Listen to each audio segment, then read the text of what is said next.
ময়মনসিংহের ত্রিশালে একটি মানবিক উদ্যোগ হিসেবে নিয়মিতভাবে বিনামূল্যে খাবার বিতরণ কার্যক্রম পরিচালনা করছে পিবি উন্নয়ন ফাউন্ডেশন। এরই ধারাবাহিকতায় বৃহস্পতিবার ফাউন্ডেশনের উদ্যোগে আবারও অসহায় ও দুস্থ মানুষের মাঝে খাবার বিতরণ করা হয়েছে। দুপুরে ফাউন্ডেশনের কার্যালয়ে বিশ্বের সকল মুসলিম মৃত ব্যক্তিদের রুহের মাগফেরাত কামনায় একটি দোয়া মাহফিল অনুষ্ঠিত হয়। দোয়া শেষে পৌরশহরসহ উপজেলার বিভিন্ন ইউনিয়ন থেকে আগত পথশিশু, ভিক্ষুক ও অসহায় প্রায় ৩ শতাধিক মানুষের মাঝে খাবার পরিবেশন করা হয়। এদিনের খাদ্যতালিকায় ছিল সাদা ভাত, মুরগির মাংস ও মুগ ডাল। খাবার পেয়ে উপকারভোগীরা সন্তুষ্টি প্রকাশ করেন এবং আয়োজকদের প্রতি কৃতজ্ঞতা জানান। মানবিক এই কার্যক্রমে অংশগ্রহণকারীরা পেট ভরে খাবার গ্রহণ করেন।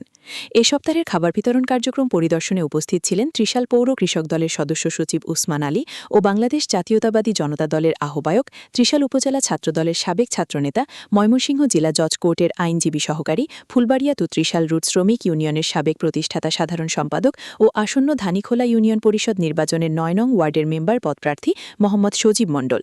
তিনি নিজ হাতে অসহায়দের মাঝে খাবার বিতরণ করেন। এই উদ্যোগের প্রশংসা করে তিনি বলেন, এমন মহৎ উদ্যোগ খুব কমই দেখা যায়। তিনি সমাজের বিত্তবানদের এ ধরনের মানবিক কার্যক্রমে এগিয়ে আসার আহ্বান জানান। তিনি আরও বলেন, সমাজের অসচ্ছল মানুষের পাশে দাঁড়ানো আমাদের নৈতিক দায়িত্ব। প্রবাসী থেকেও দেশের মানুষের জন্য কিছু করতে পারা তার কাছে গর্বের বিষয়। তিনি এ ধরনের মানবিক উদ্যোগ অব্যাহত রাখার প্রত্যয় ব্যক্ত করেন।